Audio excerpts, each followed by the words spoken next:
नमस्कार दोस्तों। तो आइए आलोक एजुकेशन चैनल पर आप सबों का स्वागत है। दोस्तों आज हम लोग चर्चा करेंगे कुछ महत्वपूर्ण प्रश्नों के बारे में जो कि परीक्षा की दृष्टि से अति महत्वपूर्ण है। तो ध्यान दीजिए, पहला क्वेश्चन आपके सामने है। तृतीय गोलमेज तृतीय गोलमेज सम्मेलन कब हुआ था? तो 17 नवंबर 1932 से 24 दिसंबर 1932 तक चला था। तृतीय गोलमेज सम्मेलन 17 नवंबर 1932 से 24 दिसंबर 1932 तक चला था। वर्ष 2011 में सूक्ष्म वित्तीय संस्थाएं किस समिति की सिफारिश या अनुशंसा पर स्थापित की गई थी? तो YH मालेगांव समिति की सिफारिश पर या अनुशंसा पर स्थापित की गई थी। भारत में बैंकों द्वारा प्राथमिक क्षेत्र ऋण दान से क्या तात्पर्य है? तो कृषि, लघु एवं छोटे उद्यम तथा दुर्बल वर्गों को ऋण देने से है। कृषि, लघु एवं छोटे उद्यम तथा दुर्बल वर्गों को ऋण देने से है। वाणिज्यिक बैंक किस सूची के अंतर्गत आते हैं? तो ध्यान रखिए दोस्तों, वाणिज्यिक बैंक जो है संघ सूची के अंतर्गत आते हैं। नरसिम्हन समिति का संबंध किससे है? तो नरसिम्हन समिति का संबंध दोस्तों बैंकिंग संरचना से है। किससे?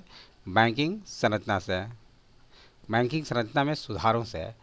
भारत में व्यावसायिक बैंकों द्वारा साख सृजन का नियंत्रण कौन करता है? तो RBI reserve bank of India द्वारा जो है भारत में व्यावसायिक बैंकों द्वारा साख सृजन का नियंत्रण करता है।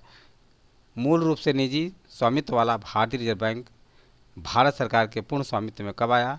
तो 1 जनवरी सन 1949 ईस्वी को, 1 जनवरी 1949 को अस्तित्व में आया।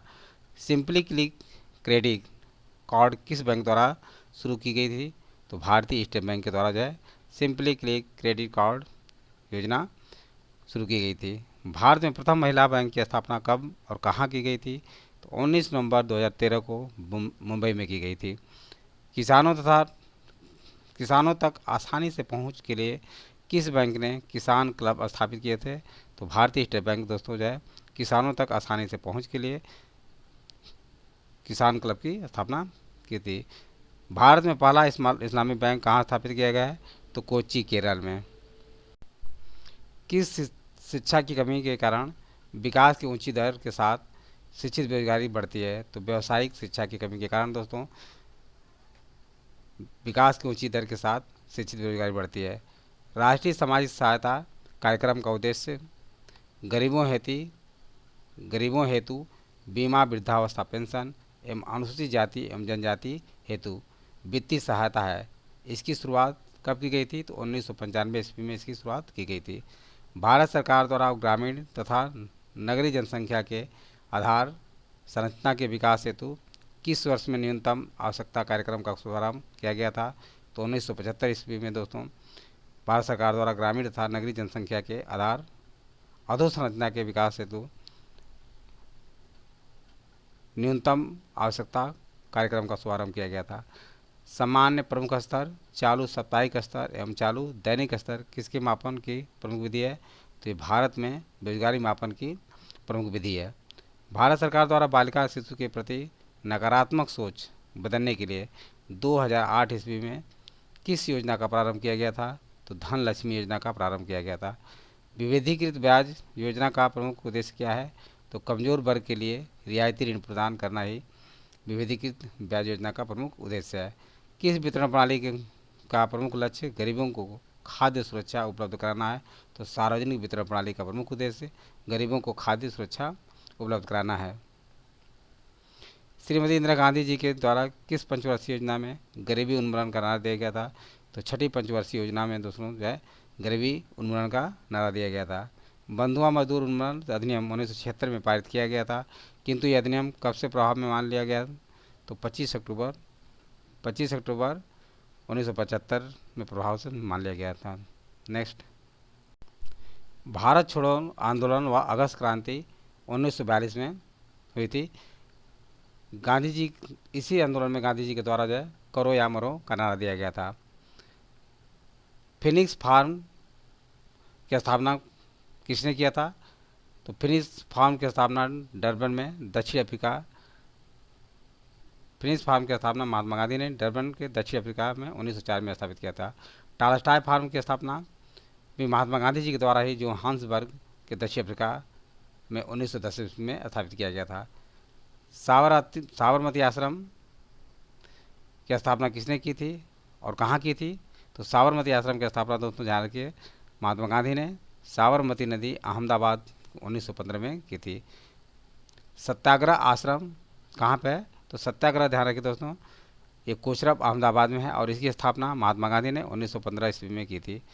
अनाशक्ति आश्रम ये कहाँ पे है और इसकी स्थापना किसके द्वारा की गई थी? अनाशक्ति आश्रम कौसानी उत्तराखंड में है दोस्तों और इसकी स्थापना 1929 में महात्मा गांधी जी के द्वारा की गई थी।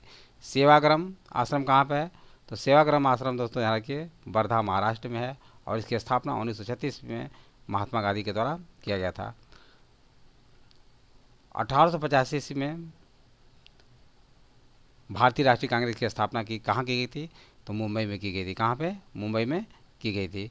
भारतीय राष्ट्रीय कांग्रेस की स्थापना कब की गई थी? 1885 ईस्वी में की गई थी, मुंबई में की गई थी।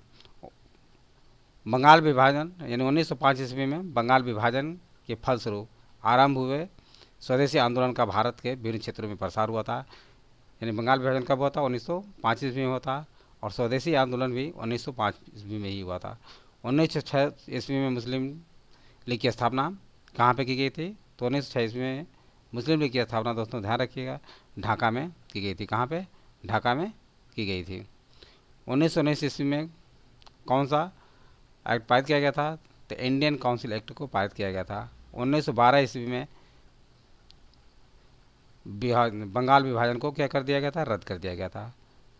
बंगाल विभाजन कब रद्द किया गया था? 1912 ईस्वी में बंगाल विभाजन रद्द कर दिया गया था और कलकत्ता से राजधानी हस्तांतरित करके कहाँ लाया गया? दिल्ली लाया गया था। 1909 ईस्वी में गवर्नमेंट ऑफ इंडिया एक्ट जिसके फलस्वरूप प्रथम विधानमंडल निर्वाचित हुआ था। यानी 1909 ईस्वी में गवर्नमेंट ऑफ इंडिया एक्ट के द्वारा प्रथम विधानमंडल निर्वाचित हुआ था। 1929 ईस्वी में भारतीय राष्ट्रीय कांग्रेस द्वारा पूर्ण स्वतंत्रता का मांग किया गया था। 1929 ईस्वी में दोस्तों ध्यान रखिए भारतीय राष्ट्रीय कांग्रेस के द्वारा जो है स्वतंत्रता का पूर्ण आह्वान है मांग किया गया था। 1935 ईस्वी गवर्नमेंट ऑफ इंडिया एक्ट द्वारा विधानमंडलों की शक्तियों में विस्तार और निर्वाचन क्षेत्र में वृद्धि की गई थी। 1940 ईस्वी में मुस्लिम लीग द्वारा पाकिस्तान के निर्माण की मांग किया गया था या पाकिस्तान का मांग किया गया था। 1942 ईस्वी भारतीय स्वतंत्रता के लिए समझौतों की शर्तों को तय करने में कैबिनेट मिशन असफल हुआ था और 1947 में भारत को स्वतंत्रता प्राप्त हुई थी। 1947 में भारत को स्वतंत्रता प्राप्त हुई थी और भारत का विभाजन तथा पाकिस्तान एक स्वतंत्र राष्ट्र बना था। तो ये सारे प्रश्न आप लोग समझ में आ गया होगा। यदि वीडियो अच्छा लगा हो तो सब्सक्राइब और करें और लाइक करें तथा अपने सगे संबंधियों दोस्तों को शेयर करना ना भूलें। थैंक यू दोस्त, नेक्स्ट वीडियो में मिलेंगे।